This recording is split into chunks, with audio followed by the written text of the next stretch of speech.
A boss mom doesn't allow society to tell her that her goals no longer matter. She handles her business both inside and outside of the home.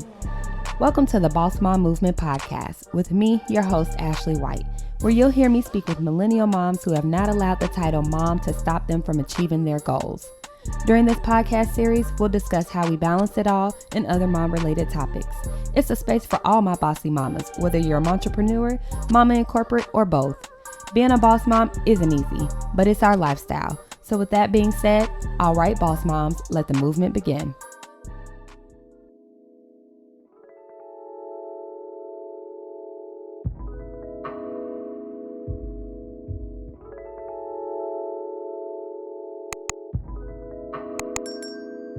Hey moms, it's Ashley here from the Bawse Mom Movement, here to invite you to join me in the Bawse Mom Mastermind group. This is a small group that I've created to help us as like-minded women and moms just accomplish our goals. We'll meet on a monthly basis, but you also have the opportunity to have a community at your fingertips as you'll be invited to a private sectioned off group where we'll just be able to discuss on a daily basis different goals that we have for the month and just keep each other motivated and accountable. In addition to that, you will receive a special discount on merchandise and upcoming events.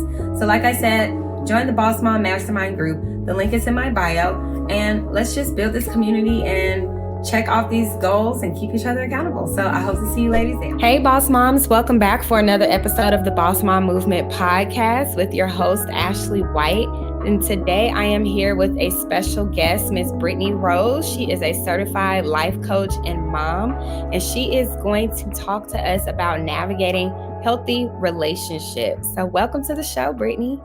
Thank you. Thank you for having me. No problem. So I am excited to dive into this conversation with you because I feel like, especially as millennials, we go through things, with friends and romantic relationships, family members, where we may be in unhealthy situations and, maybe not really realizing how to navigate through them or leave them or fix them, whatever the case may be. So super excited to jump into that. But let's start off with introducing who you are and how you got into being a life coach. Yeah, well, I started life coaching in a very non-traditional way when I was very, very young. One of my first really big lessons of life was having to learn how to be responsible for someone at a very young age. I had my daughter when I was 18. And having a child that young, I made a commitment to myself very early that I was going to better myself because I had to be, responsible for my daughter and take care of her. So her success meant my success. And so I began bettering myself. And then kind of just along the way, all the things that I've learned, whether it's through therapy, research on my own, or just even experiences, I definitely have been advocating and teaching other people, how to take care of yourself, because at the end of the day, that's kind of what my journey has been about. And then it transformed into me doing that for others. Okay. All right. Yeah. Miss Teen Mom, how was that experience, 18? It was really rough. It's actually something that I've never really had a chance to talk about because I've just kind of been grinding all this time. But having a child or even being pregnant that young was just so challenging for me on so many levels. I didn't have a ton of support. It's not something that, people are excited for you for, obviously, for several reasons. It's something that has it makes your life hard. I'm not going to sugarcoat it at all. It makes things hard for you because you're not mature enough to handle that type of responsibility. But I was in high school, I was doing Running Start. And so I continued, going to school. I had my daughter afterwards when I graduated, but all my peers, they were ready to go to college and things like that. And I was preparing to have a baby. So getting a job and learning to take care of her very early on was just a struggle. Yeah. Yeah. But I'm sure it allowed you to mature faster and, Certainly. Having to pick that up. So I'm sure you use your daughter as motivation to keep going. Definitely. Yes. For sure. Yes. Yeah. So life coaching. So what is your specialty? I guess I'm still learning about life coaches and coaching in general and how that looks. So, do you have like a special area or a clientele base? The one area that I kind of like to focus on is self-love.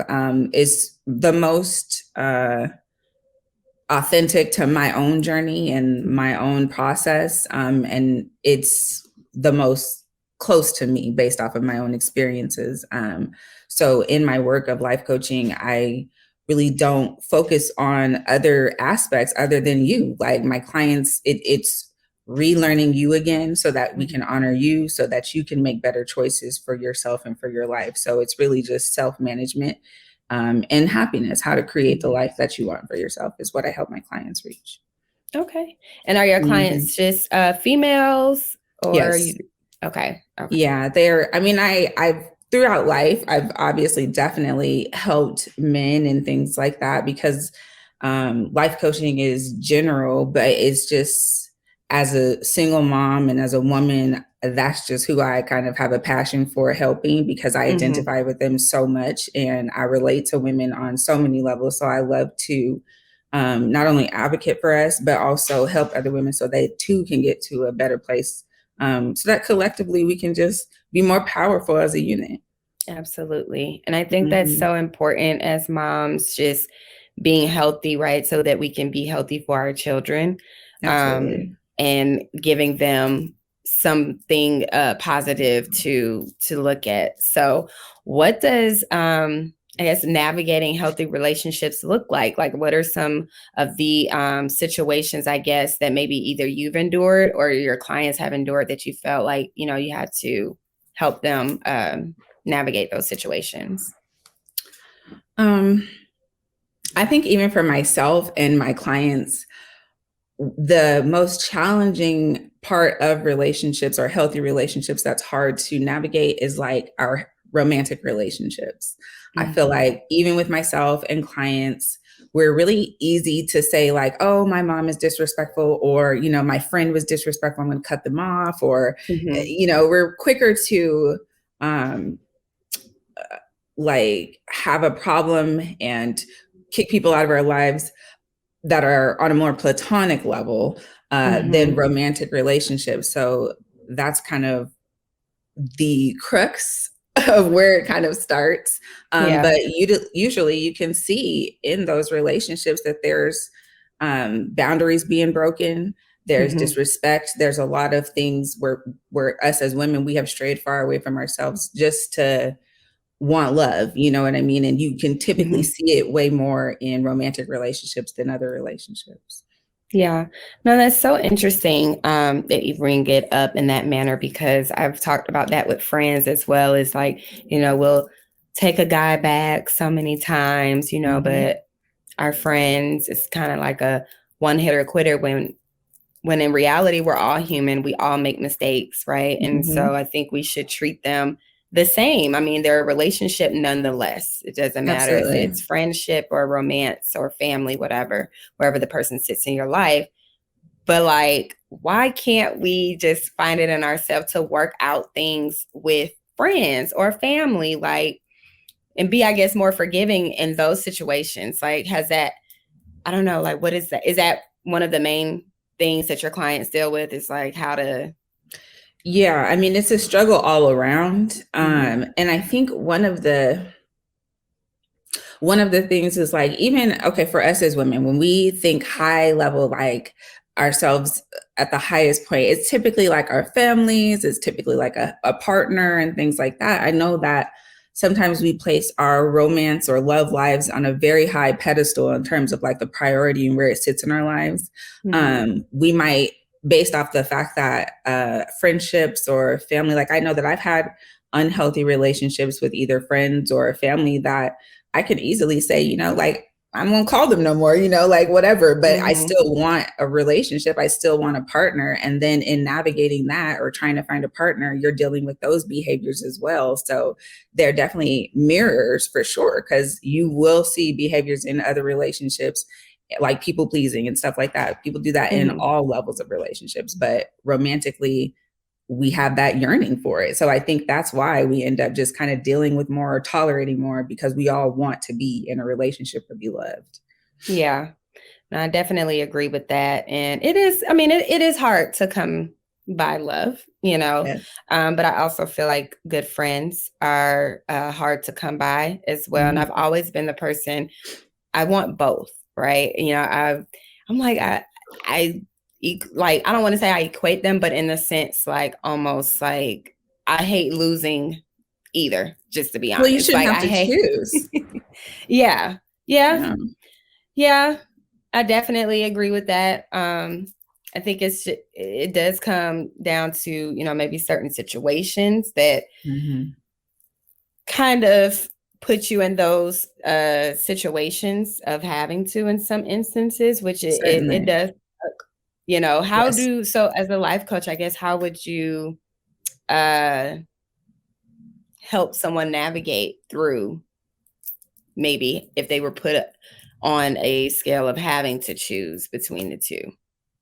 Again, it's more so with that self-management. So I myself remember a time when I was in a relationship with someone that I was self-sacrificing so much to the point where I just completely lost track of who I was, what I wanted, and where I was trying to go, So trying to get that back, the only thing that I could do was begin focusing on myself in a way that got me excited about me again, like what is it that I value? So that's one of the things that I work with my clients is we focus on what do you like? What makes you happy? We identify those things early on so that as we work together, I'm able to remind them and keep them accountable of doing those things that they enjoy so that they're staying true to who they are and not losing themselves within their relationships or in any space in life.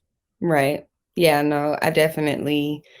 it's definitely the foundation, right? Like at the end of the day, you do have to think about your happiness. And sometimes it may cause a shift in a relationship, and to some extent that might be a negative. Because obviously if you're in a relationship with someone, friendship or romantic, that you don't want to necessarily see end, but at the same time, it's like, okay, this is not making me happy in this situation. And if we can't figure out how to move forward to where it benefits the both of us, then you unfortunately have to cut those ties. Yeah. And that's exactly right. And what you're saying is really hard for a lot of people. I think when we're in those situations, it's very hard to see outside of it, right? Like you're like, but I love this person. They make me happy. And like, that's the kind of the difficulty of it. If it was always just a bad relationship, you'd easily walk away.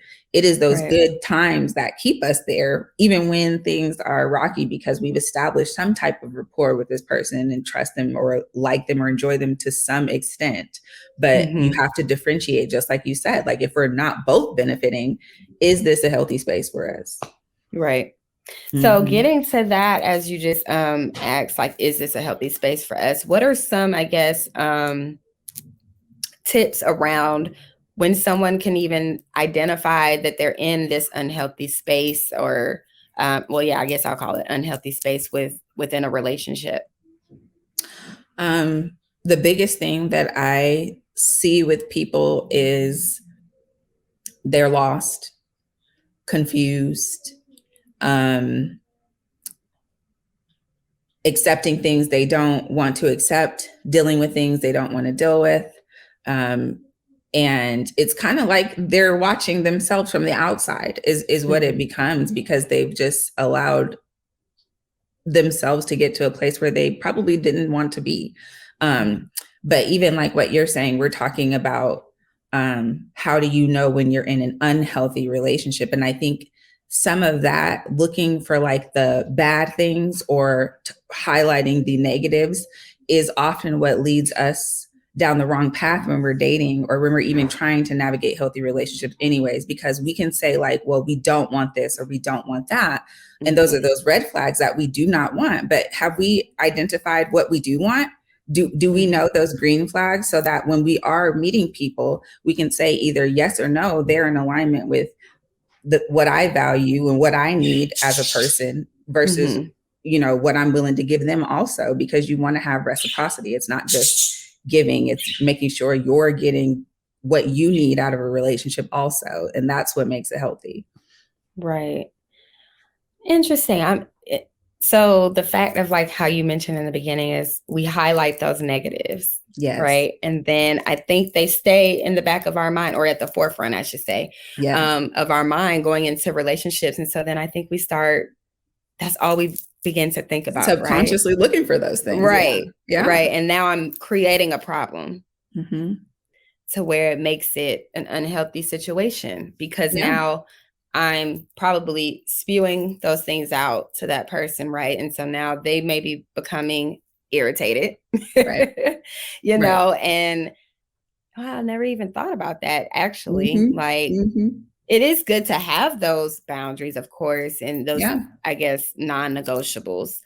Absolutely. But then they can definitely make something an unhealthy situation. For sure. I mean, it happened to me. Like, prior to my current relationship, I made like a list of all my things that I wanted in a partner.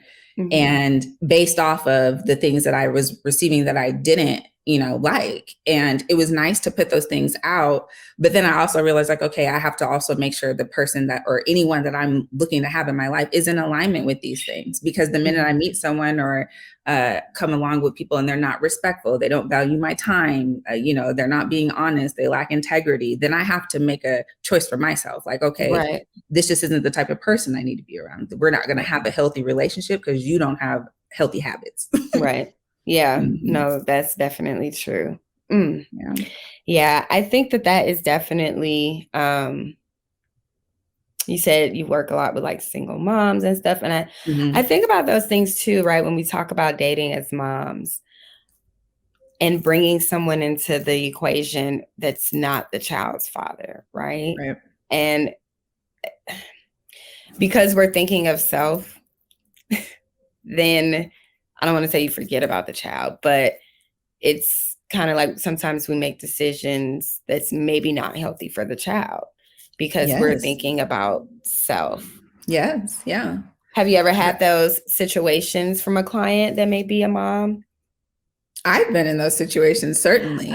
Yeah. I've been in those situations where, like you have a relationship with someone, and depending on, where you are in your relationship with people, you may or may not be introducing them to your kids right away, or however that works, whatever you're comfortable with. But once you establish that relationship, and let's say it's not working out with the partner and the kid, but you still like the person, it causes problems for sure. And that's something that, just like you said, selfishly, we kind of, in the back of our mind, we're like, well, it could work or whatever. But it's like, no, it shouldn't work. If your kids don't like your partner, there's really no reason that you need to be with them.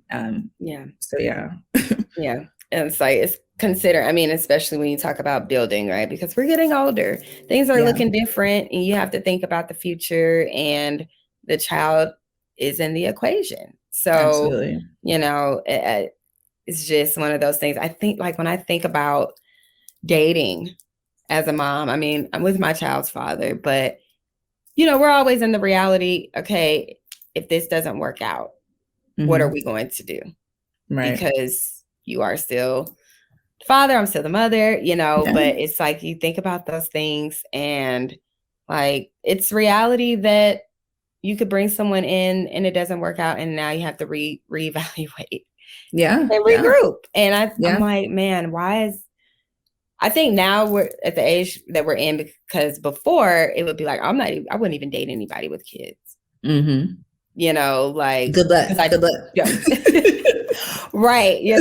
And so now it's like, okay, you have to think about those things being in that age, and things do change. Like, I could have said that. Now, maybe I have a different boundary. Okay, maybe not dating somebody with multiple if I don't want to deal with, different situations. But it's like, I think about that when I was growing up, I'm like, or in college rather, like, no, I wouldn't, and now I'm just like, okay, like, it's not a bad thing, but you do have to have those difficult conversations and, those reality checks, like, okay, you're dating for two. Yeah. Yeah. I You mean, know? that's where maturity comes in, Yeah. because anytime that there's adults involved, of course you want to be mature, but absolutely when there's kids involved, it shouldn't be about you anymore. It's about what's best for the kids. Right. And that's why even when with dating, it's important to take your time. Do not rush into relationships. Get to know whoever it is that you're dating, especially if you have children, because you want to make sure that that person is as committed to your children as they're committed to you. Absolutely. Absolutely. Do you have any like success stories or stories that stand out that you've, helped clients navigate through relationships and like what those steps looked like and how that ended up outcoming for the person? Gosh,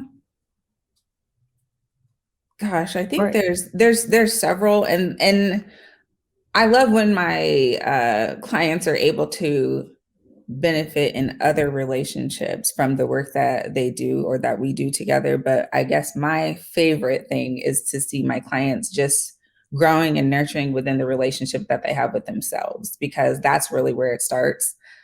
So seeing them putting like their habits into place where they're setting their time aside to, whether it's doing their homework or journaling, putting into practices the things that they're excited to do, doing some reflection, saying no when they mean no, putting up those boundaries. Exactly. And so when I hear those things and I hear them tell me like how good it makes them feel, or they see the results of like how much more peaceful their life becomes when they start prioritizing themselves, that's my favorite part of what I do.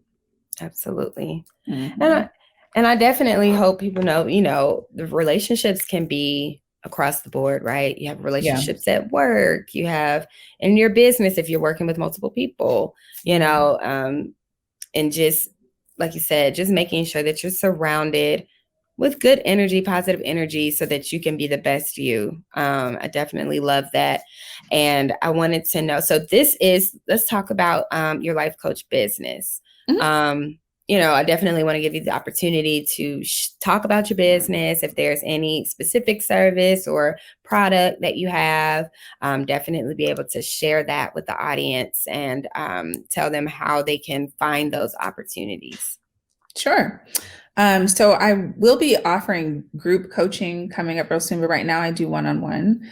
And I have a program that I created. It's a 12-week program called Head Over Heels. And it's a signature program because it's really stationed or built around the 5 stages of grief. And so I created a system where for the first portion of the program, we do a lot of reflection and determining who you are as a person, who you've always wanted to be, what are the things you like, trying to just really get back to who you are. Then we spend some time going over like inner child work, which is probably the hardest part of the program, right? Because that's where we really start addressing those internal wounds that a lot of people have, but end up being the reasons why they're displaying certain behaviors in adulthood. So we get to the bottom of that, because that's the only way that you're going to have any type of real results with changing yourself or starting to love yourself and healing, is you do have to address those wounds. But the beauty of the program is that you have an accountability coach in me to help you every week, and we get on our calls and my clients have homework. I was kind of torn about that. I'm like, do I give them homework or not? But I've actually gotten really good feedback because it makes them be intentional every day. They are setting aside time for themselves, and they're thinking. And a lot of them will say like, well, these are things that I never even thought about, these questions that you're asking. And that's good because it gets you to thinking about who you are, why you're doing the things you're doing, and everything will start to click and make sense. And then you can kind of change going forward. So the program is 12 weeks. I have 2 different packages, but it's definitely a life changer. So if anyone is interested, wanting to know more, they can check on my Instagram. I have links in my bio that can either take you to my webinar so you can get more information, or you can chat me and I can give you any information you need. Awesome. So with life coaching, just in case there's anyone on here, any moms that want to get into coaching, what are some of the steps you took to become a life coach, if you don't mind sharing? Sure. The first thing I did was get a life coach myself. I hired a life coach to help me really refine my passion. I knew I wanted to help others, but I didn't know exactly how, because I had done a million other businesses that was helping people, but it's like, what am I passionate about, you know? Right. So my life coach really helped me figure that out. And from there, whatever it is that you're needing the most help with, there's a coach for everything. So find a niche that you like, that you specialize in, and it doesn't matter what it is. If that's what your thing is, go for that and take a course. They have a bunch of courses online where you can get a certification. There's a lot of resources on YouTube, lots of books, courses on like Udemy, Coursera that you can take to navigate and begin your career as a life coach also.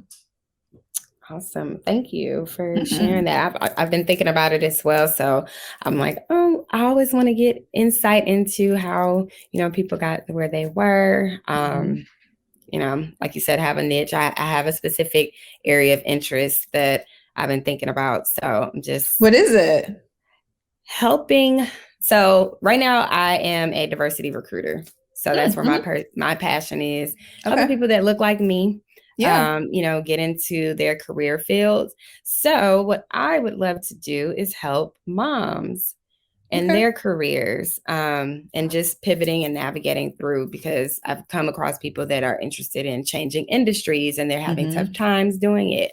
And I'm one of those recruiters that I am very big on transferable skill sets, but it's all about positioning yourselves appropriately and accordingly when you're meeting with certain managers and trying to get into certain industries, which I work in banking now, which is a very hard industry to get into.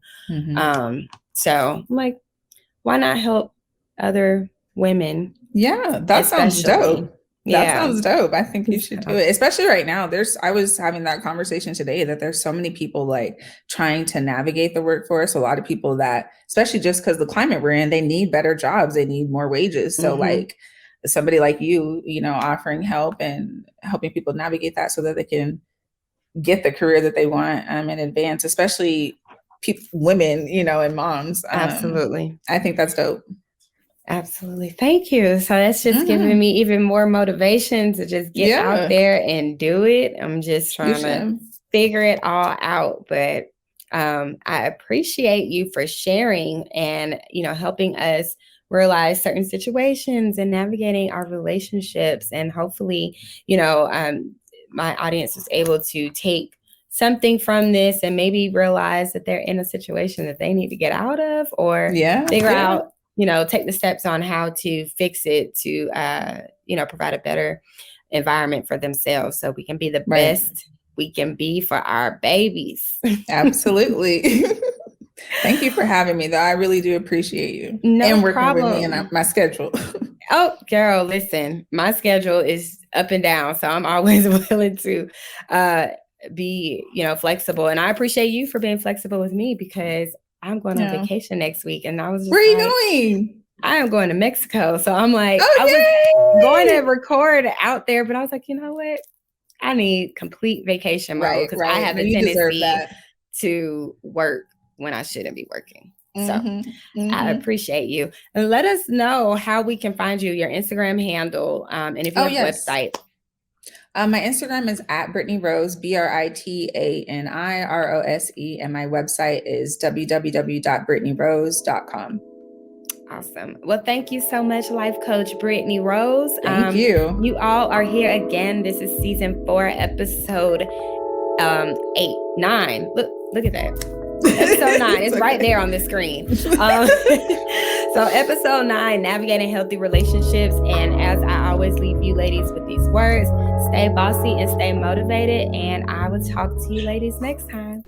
Hey ladies, if you enjoyed today's episode, do me a favor and leave a 5-star rating and review. You can find the Bawse Mom Movement streaming on Apple and Google Podcasts, Amazon Music, Spotify, and YouTube. Want to keep up with the movement? Visit my website at thebawsemommovement.com and subscribe. Thanks for the support, and I'll see you next time.